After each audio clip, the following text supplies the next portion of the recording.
NEET എക്സാമിന് പഠിക്കുമ്പോൾ daily ഒരു 12 to 14 hours ഒക്കെ പഠിക്കായിരുന്നു.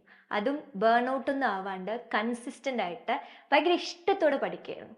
And that's the only reason ആ വർഷത്തെ നീറ്റ് എക്സാമിൽ എനിക്ക് Kerala rank 18 all India rank 320 ഒക്കെ നേടാൻ പറ്റിയത്. ഹായ്, ഞാൻ സ്വാതി, കോഴിക്കോട് മെഡിക്കൽ കോളേജിലെ ഫൈനൽ ഇയർ MBBS സ്റ്റുഡൻ്റ് ആണ്. ഈ വീഡിയോയിൽ ഞാൻ നിങ്ങൾക്ക് പറഞ്ഞുതരാൻ പോകുന്നത് ബേൺ ഔട്ട് ആവാതെ എങ്ങനെ നീറ്റ് എക്സാമിന് വേണ്ടിയിട്ട് കൺസിസ്റ്റൻ്റ് ആയിട്ട് പഠിക്കാമെന്നാണ്. നിങ്ങൾ എന്ത് എക്സാമിന് പ്രിപ്പയർ ചെയ്യുമ്പോഴും ആദ്യം നിങ്ങൾക്ക് വേണ്ട ഒരു കാര്യം എന്ന് പറയുന്നത് നിങ്ങളുടെ മൈൻഡ് സെറ്റ് ആ ഒരു എക്സാമിന് പഠിക്കാൻ വേണ്ടിയിട്ടുള്ള രീതിക്ക് പ്രിപ്പയർഡ് ആയിട്ടിരിക്കണം എന്നുള്ള രീതിക്കാണ്. ഈ മൈൻഡ് സെറ്റ് എന്നുകൊണ്ട് ഞാൻ ഒരുപാട് കാര്യങ്ങൾ ഉദ്ദേശിക്കുന്നുണ്ട്. ഫസ്റ്റ് ഓഫ് ഓൾ, നിങ്ങളുടെ ഡ്രീം എന്ന് പറയുന്നത് അത്രയും സ്ട്രോങ് ആയിരിക്കണം. അത്രയും ഡീപ്പായിട്ട് നിങ്ങളൊരു കാര്യം ആഗ്രഹിച്ചാൽ മാത്രമാണ് അത്രയും എഫേർട്സ് ഇട്ടിട്ട് അതിന് വേണ്ടിയിട്ട് വർക്ക് ചെയ്യാൻ നിങ്ങൾക്ക് പറ്റുള്ളൂ. സോ നിങ്ങൾ നീറ്റ് ആസ്പിരൻസ് ആണ്, നിങ്ങളൊരു MBBS സീറ്റ് ആസ്പയർ ചെയ്യുന്ന കുട്ടികളാണ്. എപ്പോഴും ഒരു ഡോക്ടർ ആയി കഴിഞ്ഞാൽ നിങ്ങളുടെ ലൈഫ് എങ്ങനെയായിരിക്കും?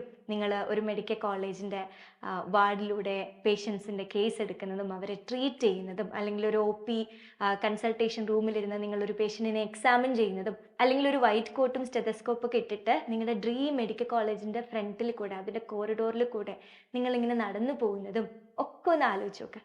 അപ്പോൾ ഫസ്റ്റ് ഓഫ് ഓൾ നിങ്ങൾക്ക് അത്രയും സ്ട്രോങ് ആയിട്ടുള്ള ഡീപ്പായിട്ടുള്ള ഭയങ്കര ഇൻറ്റൻസീവ് ആയിട്ടുള്ള ഒരു ഡ്രീം മനസ്സിലുണ്ടായിരിക്കണം. അതിൻ്റെ എപ്പോഴും അത് മനസ്സിലിട്ട് ഇങ്ങനെ ആലോചിച്ചുകൊണ്ടിരിക്കും.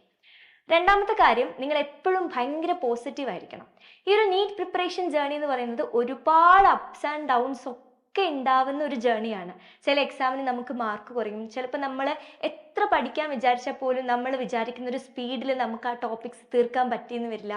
ഇങ്ങനെ കുറേ അപ്സും കുറേ ഡൗൺസും ഒക്കെ വരാൻ ചാൻസ് ഉള്ള ഒരു ടൈമാണ് നീറ്റ് പ്രിപ്പറേഷൻ ടൈം. അപ്പോൾ ഈ അപ്സ് ആൻഡ് ഡൗൺസും ഒക്കെ അതിൻ്റേതായിട്ടുള്ള രീതിയിൽ ആക്സെപ്റ്റ് ചെയ്ത് പോസിറ്റീവായിട്ട് അതിനെ ഹാൻഡിൽ ചെയ്യാനുള്ള ഒരു മൈൻഡ് സെറ്റ് നിങ്ങൾക്ക് ഉണ്ടായിരിക്കണം. അടുത്ത കാര്യം എനിക്ക് പറയാനുള്ളത്, എപ്പോഴും നിങ്ങൾ ക്വാണ്ടിറ്റിനേക്കാളും കൂടുതൽ ക്വാളിറ്റിക്ക് ഇമ്പോർട്ടൻസ് കൊടുക്കുന്ന ആളായിരിക്കണം. അതായത് മേ ബി നിങ്ങൾക്കൊരു എയിം ഉണ്ടാവും, ഡെയിലി 14 hours പഠിക്കണം, അല്ലെങ്കിൽ 12 to 14 hours ഡെയിലി പഠിക്കണം.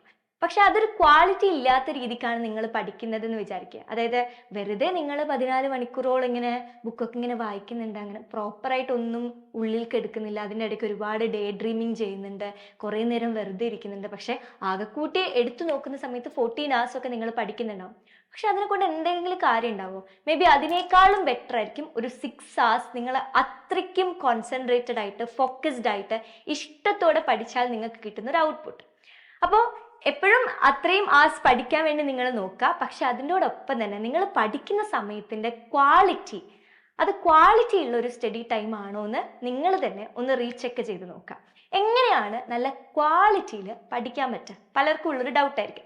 നമ്മൾ ഇതിന് മുമ്പ് ഒരുപാട് വീഡിയോസ് ഒക്കെ ഇട്ടിട്ടുണ്ട്, ഓരോ സബ്ജക്ട്സിനെയും നിങ്ങൾ എങ്ങനെയാണ് അപ്രോച്ച് ചെയ്യേണ്ടതെന്നൊക്കെ. ഇപ്പോൾ ജനറലായിട്ട് കുറച്ച് കാര്യങ്ങൾ പറയുകയാണെങ്കിൽ, എപ്പോഴും നല്ല ആക്റ്റീവായിട്ട് റീകോൾ ചെയ്യാനൊക്കെ നോക്കുക. ആക്റ്റീവ് റീകോളിങ്ങിൻ്റെ മെത്തേഡ്സ് ആണ്, ഒന്ന് നിങ്ങൾക്കൊരു ചാപ്റ്റർ വായിച്ചു കഴിഞ്ഞതിന് ശേഷം ബുക്കൊക്കെ മടക്കി നിങ്ങൾക്ക് ഇങ്ങനെ ആലോചിച്ച് നോക്കാം, ഓക്കെ ഞാനിപ്പോൾ എന്തൊക്കെയാണ് പഠിച്ചത്, അല്ലെങ്കിൽ നിങ്ങൾക്ക് ഒരുപാട് ക്വസ്റ്റ്യൻസ് ചെയ്ത് നോക്കാം, അല്ലെങ്കിൽ നിങ്ങൾക്ക് ഒരുപാട് എക്സാംസ് എഴുതി നോക്കാം. ഇതൊക്കെ എന്ന് വെച്ചാൽ നമ്മൾ പഠിച്ച കാര്യത്തിൽ എത്രത്തോളം കാര്യങ്ങൾ നമ്മുടെ മെമ്മറിയിൽ റിട്ടൻഷനായിട്ട് നിൽക്കുന്നുണ്ട്, എന്തൊക്കെ നമുക്ക് ഓർത്തെടുക്കാൻ പറ്റുന്നുണ്ടെന്ന് നിങ്ങൾക്ക് തന്നെ വിലയിരുത്താൻ പറ്റുന്ന അവസരങ്ങളാണ്. സോ എപ്പോഴും നല്ല ആക്റ്റീവ് റീകോൾ ചെയ്യുക, ഒരുപാട് ക്വസ്റ്റ്യൻസ് പ്രാക്ടീസ് ചെയ്യുക, എക്സാംസ് എഴുതുക. സോ ദാറ്റ് നിങ്ങൾ ഓവർ ദ ടൈം ആ ഒരു ചാപ്റ്റർ മാസ്റ്റർ ചെയ്യും. രണ്ടാമത്തെ കാര്യം, നിങ്ങൾ സബ്ജക്ട്സ് ഒക്കെ പ്രയോറിറ്റൈസ് ചെയ്തിട്ട് പഠിക്കാൻ വേണ്ടി നോക്കുക. ഫോർ എക്സാമ്പിൾ, ഇപ്പം എൻ്റെ കേസിൽ എനിക്ക് ഫിസിക്സ് ഈസി സബ്ജക്റ്റ് ആയിരുന്നു. എനിക്ക് എപ്പോഴും ബുദ്ധിമുട്ടുണ്ടാക്കിക്കൊണ്ടിരുന്നത് ബയോളജിയും അതുപോലെ തന്നെ ഇനോർഗാനിക് കെമിസ്ട്രി. അതായത് ഈ തിയറി വായിച്ച് പഠിക്കേണ്ട സാധനം എന്നോട് എപ്പോഴും മറന്നു പോകുമായിരുന്നു. അപ്പോൾ ഞാൻ ലാസ്റ്റ് ലാപ്പ് ഓഫ് നീറ്റ് പ്രിപ്പറേഷനിലൊക്കെ ഞാൻ കൂടുതൽ ശ്രദ്ധിച്ചത് ബയോളജി ഒക്കെയാണ്. കാരണം നമുക്കറിയാം 360 വെയിറ്റേജ് ഉള്ള ഒരു സബ്ജക്റ്റ് ആണ്. അപ്പോൾ എന്നാൽ എനിക്കത് ബുദ്ധിമുട്ട് മീൻസ് പഠിച്ചാൽ എനിക്ക് ഓക്കെയാണ്, ഞാൻ ടൈം കൊടുത്താൽ ഓക്കെയാണ്. അപ്പം ഞാൻ ലാസ്റ്റ് ടൈമിലൊക്കെ ബയോളജീനെ കൂടുതലായിട്ട് പ്രയോറിറ്റൈസ് ചെയ്യാനൊക്കെ നോക്കിയിട്ടുണ്ട്. അപ്പം നിങ്ങളുടെ വീക്ക് ഏരിയാസ് ഏതൊക്കെയാണ്, അല്ലെങ്കിൽ നിങ്ങളുടെ സ്ട്രോങ് ഏരിയാസ് ഏതൊക്കെയാണ്, അതിനൊക്കെ അനുസരിച്ച് നിങ്ങൾ ഓരോ സബ്ജക്ട്സ് പ്രയോറിറ്റൈസ് ചെയ്തിട്ടൊക്കെ പഠിക്കാൻ വേണ്ടിയിട്ട് നോക്കണം. പിന്നെ നല്ല ക്വാളിറ്റിയിൽ പഠിക്കാൻ ഹെൽപ്പ് ചെയ്യുന്ന ഒരു കാര്യമാണ്, നിങ്ങളിപ്പം ഡെയിലി ഒരു 12 to 14 hours ഒക്കെ പഠിക്കുന്നുണ്ടെങ്കിൽ break down those 12 to 14 hours. അപ്പം അതിന് നിങ്ങൾക്ക് യൂസ് ചെയ്യാൻ പറ്റുന്ന ഒരു മെത്തേഡാണ് പോമഡോറോ ടെക്നിക്. പൊമഡോറോ എന്ന് പറഞ്ഞാൽ നമ്മൾ ആ ഒരു ടോട്ടൽ ടൈമിനെ കുറച്ച് പോക്കറ്റ്സ് ഓഫ് ടൈമായിട്ട് ഡിവൈഡ് ചെയ്തിട്ട് ഇടയ്ക്ക് ചെറിയ രീതിക്ക് ബ്രേക്ക് ഒക്കെ കൊടുത്തിട്ട് ആക്റ്റീവായിട്ട് പഠിക്കുന്ന ഒരു മെത്തേഡാണ് പൊമഡോറോ. ഫോർ എക്സാമ്പിൾ 2 മണിക്കൂറുള്ള ഒരു സ്റ്റഡി ആസിന് നമുക്ക് 30 മിനിറ്റ്സിന്റെ 4 പാക്കറ്റ്സ് ആയിട്ട് ഡിവൈഡ് ചെയ്യാം. ഇടയ്ക്കൊക്കെ ഒരു 5 മിനിറ്റ്സ് റെസ്റ്റ് എടുക്കാം.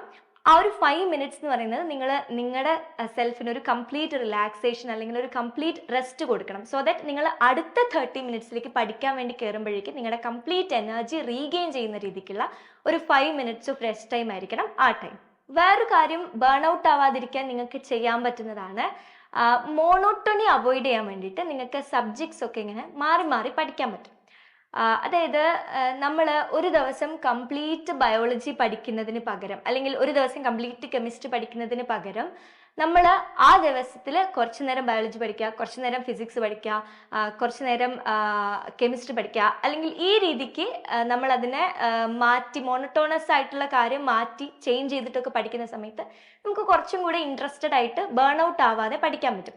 വേറൊരു കാര്യം എന്ന് പറയുന്നത് നിങ്ങൾ ടൈം ടേബിൾ ഒക്കെ ഉണ്ടാക്കുന്ന ഒരാളാണെങ്കിൽ ഇപ്പോൾ ചിലപ്പം ഉച്ച സമയത്ത് നിങ്ങൾ ബയോളജി പഠിക്കാമെന്നായിരിക്കും ചിലപ്പോൾ എഴുതിയിട്ടുണ്ടാവുക. ഒരു ദിവസം രാവിലെ എണീച്ച് നിങ്ങൾ കെമിസ്ട്രി പഠിച്ചു, ഉച്ചയ്ക്ക് നിങ്ങൾ ബയോളജി പഠിക്കാൻ വേണ്ടിയിട്ട് ഇരിക്കാൻ നോക്കുമ്പോൾ നിങ്ങൾക്ക് ബയോളജി പഠിക്കാനേ മൂഡില്ല, നിങ്ങൾക്ക് ഫിസിക്സ് പഠിക്കാനാണ് മൂഡ്. എന്നാൽ രാത്രി നിങ്ങൾ വേറെ ഏതെങ്കിലും, അതായത് രാത്രി ഫിസിക്സ് പഠിക്കാനായിരിക്കും നിങ്ങൾ പ്ലാൻ ചെയ്തിട്ടുണ്ടാവും. അപ്പോൾ നിങ്ങൾക്ക് അങ്ങോട്ടും ഇങ്ങോട്ടും അത് സ്വിച്ച് ചെയ്യാം. അതായത് നിങ്ങൾക്ക് ഉച്ച സമയത്ത് ഫിസിക്സ് പഠിക്കാം, രാത്രി ബയോളജി പഠിക്കുന്ന രീതിക്ക് അത് നിങ്ങൾക്ക് സ്വിച്ച് ചെയ്യാം. അതായത് നിങ്ങൾ ഒരിക്കലും നിങ്ങളുടെ ടൈം ടേബിളിൽ ഭയങ്കര റിജിഡ് ആവരുത്. നമുക്ക് ചെറിയ രീതിക്കുള്ള ഫ്ലെക്സിബിലിറ്റി ഒക്കെ ലെറ്റ് ചെയ്യുന്ന രീതിക്കായിരിക്കണം നിങ്ങൾ ടൈം ടേബിൾസ് ഒക്കെ ഉണ്ടാക്കേണ്ടത്. അടുത്ത വളരെ ഇമ്പോർട്ടൻ്റ് ആയിട്ടുള്ള ഒരു കാര്യമാണ് സ്മാർട്ട് സ്കെഡ്യൂളിംഗ്. ഞാൻ എൻ്റെ നീറ്റ് പ്രിപ്പറേഷനിൽ യൂസ് ചെയ്തിട്ടുള്ള ഏറ്റവും വലിയൊരു കാര്യമായിരുന്നു സ്കെഡ്യൂളിംഗ് എന്ന് പറയുന്നത്. ഞാൻ എൻ്റെ എല്ലാ ഡേയ്സും എല്ലാ വീക്സും ഈവൻ ഓരോ മന്തിലും എന്തൊക്കെയാണ് ചെയ്യേണ്ടത് എന്നുള്ള രീതിക്ക് ഞാൻ പ്രോപ്പറായിട്ട് സ്കെഡ്യൂൾ ചെയ്തിട്ടാണ്. എനിക്കത് കുറച്ച് ഓവറായിരുന്നു. ഞാൻ ഇടയ്ക്കിടെ ഇങ്ങനെ സ്കെഡ്യൂൾസ് ഒക്കെ മാറ്റിക്കൊണ്ടിരിക്കുന്നു. എന്നാലും മാറ്റമൊന്നും ചെയ്യേണ്ട, നിങ്ങൾ പ്രോപ്പറായിട്ട് സ്മാർട്ടായിട്ടുള്ള രീതിക്ക് സ്കെഡ്യൂളിങ് ചെയ്യുന്നത് നിങ്ങളുടെ ടൈം മാനേജ്മെൻറ്റിനെ അതുവഴി ഇങ്ങനെ ബേൺ ഔട്ട് ആവാതെ പഠിക്കാനൊക്കെ ഉള്ള ഒരു മെത്തേഡിനെ ഒരുപാട് ഹെൽപ്പ് ചെയ്യും. കാരണം ഈ നിങ്ങൾ പ്രോപ്പറായിട്ട് സ്കെഡ്യൂൾ ചെയ്യുകയാണെങ്കിൽ നമ്മൾ അനാവശ്യമായിട്ട് കുറേ ടൈം പോകുന്നത് ഒരു പരിധി വരെ നിങ്ങൾക്ക് തടയാൻ പറ്റും. സ്മാർട്ട് സ്കെഡ്യൂളിങ്ങിൻ്റെ കുറച്ച് ടിപ്സ് ഞാൻ പറഞ്ഞുതരാം. നിങ്ങൾ ഓരോ ടൈമിലുള്ള നിങ്ങളുടെ ഒരു മെൻ്റൽ സ്റ്റേറ്റ് വെച്ചിട്ടുള്ള രീതിക്കായിരിക്കണം ആ ടൈമിൽ പഠിക്കേണ്ട ഒരു സബ്ജക്റ്റ് അല്ലെങ്കിൽ ചാപ്റ്റർ നിങ്ങൾ ഡിസൈഡ് ചെയ്യേണ്ടത്. ഫോർ എക്സാമ്പിൾ, ഇപ്പോൾ ഉച്ചയ്ക്കൊക്കെ ബയോളജി പഠിക്കാനിരുന്നാൽ ചിലപ്പോൾ നമ്മൾ ഫുഡൊക്കെ കഴിച്ചിട്ട് ബയോളജി ടെക്സ്റ്റ് ബുക്ക് വായിക്കാൻ വേണ്ടി ഉറങ്ങിപ്പോവും അല്ലേ? ഇപ്പോൾ ഉച്ച സമയത്തൊക്കെ കൂടുതലും നല്ലത് ക്വസ്റ്റ്യൻസ് പ്രാക്ടീസ് ചെയ്യുന്നതോ അല്ലെങ്കിൽ ഫിസിക്സിലെ ക്വസ്റ്റ്യൻസ് ചെയ്യുന്നതൊക്കെ ആയിരിക്കും. കാരണം ആ ഒരു ക്വസ്റ്റ്യൻസ് ചെയ്യുന്ന സമയത്ത് നമുക്ക് അങ്ങനെ ഉറക്കം വരില്ല. എനിക്ക് പേഴ്സണലി തോന്നിയിട്ടുള്ള കാര്യമാണ്. അതുപോലെ തന്നെ രാവിലെ മോർണിംഗ് ആസ് എന്നൊക്കെ പറയുന്നത് നമ്മൾ എണീച്ചപാട് നമ്മുടെ ബ്രെയിൻ ഒക്കെ ഭയങ്കര ഫ്രഷ് ആയിട്ടിരിക്കുന്ന ടൈമാണ്. അപ്പോൾ നമ്മൾ പഠിക്കുന്ന കാര്യം നമുക്ക് കൂടുതൽ ക്ലിയർ ആയിട്ട് അല്ലെങ്കിൽ കൂടുതൽ ക്ലീൻ ആയിട്ട് പഠിക്കാൻ പറ്റും. അപ്പോൾ മോർണിംഗ് ആസിലൊക്കെ നിങ്ങൾക്ക് ഡിഫിക്കൽട്ട് ആയിട്ടുള്ള സബ്ജക്റ്റ് ഏതാണോ അങ്ങനത്തെ കാര്യങ്ങൾ പഠിക്കാൻ നോക്കുക. നിങ്ങൾ ഭയങ്കര അന്ന് പഠിച്ച് കഴിഞ്ഞ് ഭയങ്കര ക്ഷീണിച്ചിരിക്കുന്ന സമയത്തൊക്കെ നിങ്ങൾക്ക് ഭയങ്കര ഈസി ആയിട്ട് അധികം എഫേർട്ട് ഇട്ട് പഠിക്കേണ്ടാത്ത സബ്ജക്ട്സ് ഒക്കെ ആ ടൈമിൽ പഠിക്കുന്നതായിരിക്കും നല്ലത്. ആൻഡ് ഡെയിലി നിങ്ങൾ നിങ്ങളുടെ ഇക്വേഷൻ ബുക്കൊക്കെ റിവൈസ് ചെയ്തിട്ട് പോകാനും നോക്കണം. അടുത്ത മോസ്റ്റ് ഇമ്പോർട്ടൻറ്റ് തിങ് ആണ്, ഇത്രയും കാര്യം ഞാൻ പറഞ്ഞത് നിങ്ങളുടെ സ്റ്റഡീസ് റിലേറ്റഡ് കാര്യമാണ്. ഇനി നിങ്ങളുടെ ലൈഫ് സ്റ്റൈൽ റിലേറ്റഡ് ആയിട്ടുള്ള കാര്യമാണ്. അതിൽ ഫസ്റ്റ് തിങ് എന്ന് പറയുന്നത് സ്ലീപ്പാണ്.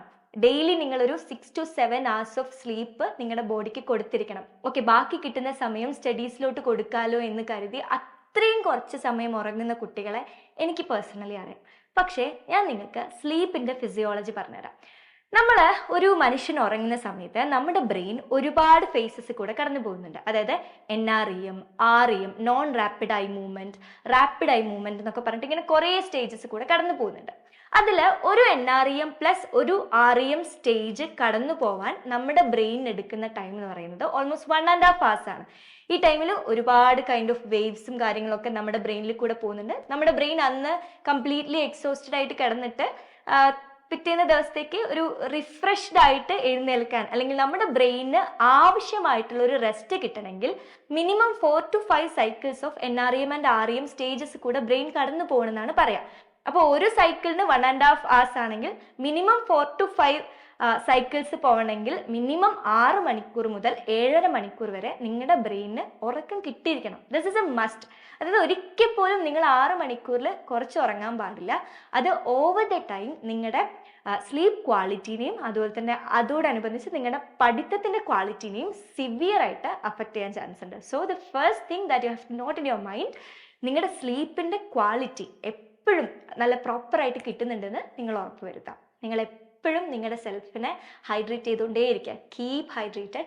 കാരണം ഈ പ്രോപ്പറായിട്ട് നമ്മൾ വെള്ളം കുടിക്കുകയാണെങ്കിൽ നമ്മുടെ സെൽസിനൊക്കെ പ്രോപ്പറായിട്ട് ഫങ്ഷൻ ചെയ്യാൻ പറ്റും. നമ്മുടെ എനർജിയും നമ്മുടെ ഓവറോൾ നമ്മുടെ പെർഫോമൻസ് ഒക്കെ അത് ഇൻക്രീസ് ചെയ്യും. അതുപോലെ തന്നെ എനിക്കറിയാം കുറേ പേരൊക്കെ ഓൺലൈനിലിരുന്ന് പഠിക്കുകയാണ്. അപ്പോൾ വീട്ടിലിരുന്ന് പഠിക്കുന്ന ആൾക്കാർക്കൊക്കെ ഫുഡൊക്കെ നല്ലോണം ശ്രദ്ധിക്കാൻ പറ്റും. കാരണം നല്ല ഫ്രൂട്ട്സും വെജിറ്റബിൾസും അതുപോലെ തന്നെ നട്ട്സൊക്കെ നിങ്ങളുടെ ഡയറ്റിലോട്ട് ഇൻക്ലൂഡ് ചെയ്യാൻ നോക്കുക. സോ ദാറ്റ് നിങ്ങൾക്ക് നല്ല രീതിക്ക് എനർജിയും നല്ല വൈറ്റമിൻസും മിനറൽസ് കാര്യങ്ങളൊക്കെ നിങ്ങളുടെ ബോഡിക്ക് കിട്ടട്ടെ. So that it can perform well.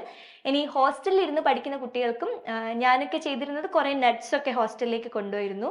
Maximum ഹോസ്റ്റലിൽ നിന്ന് കഴിക്കുന്ന ഫുഡൊക്കെ പ്രോപ്പറായിട്ട് കഴിക്കാൻ വേണ്ടി നോക്കുക. അപ്പം ഇങ്ങനത്തെ കാര്യങ്ങളൊക്കെ ശ്രദ്ധിക്കുകയാണെങ്കിൽ നിങ്ങൾക്ക് ഒരു പരിധി വരെ ബേൺ ഔട്ടൊക്കെ കുറച്ചിട്ട് കൺസിസ്റ്റൻ്റ് ആയിട്ട് ഭയങ്കര ഇഷ്ടത്തോടെ പഠിക്കാൻ പറ്റും. അപ്പോൾ ഇതാ നമ്മുടെ നീറ്റ് എക്സാമിന് വേണ്ടി ഇനി വളരെ കുറച്ച് ടൈം കൂടെയാണ് ബാക്കിയുള്ളൂ. ഇത്ര കാലം നിങ്ങൾ ഇരുന്ന് പഠിച്ചുകൊണ്ടിരുന്ന ഒരു എക്സാം ഇതൊരു 2-3 മാസങ്ങൾക്ക് അപ്പുറത്ത് this exam is waiting for you. അപ്പോൾ നിങ്ങളുടെ ഏറ്റവും കൂടുതൽ എഫേർട്സ്, നിങ്ങളുടെ കംപ്ലീറ്റ് എനർജി ഇട്ട് പഠിക്കേണ്ട ആ ഒരു ലാസ്റ്റ് മന്ത്സിലോട്ട് നമ്മൾ കടക്കുകയാണ്.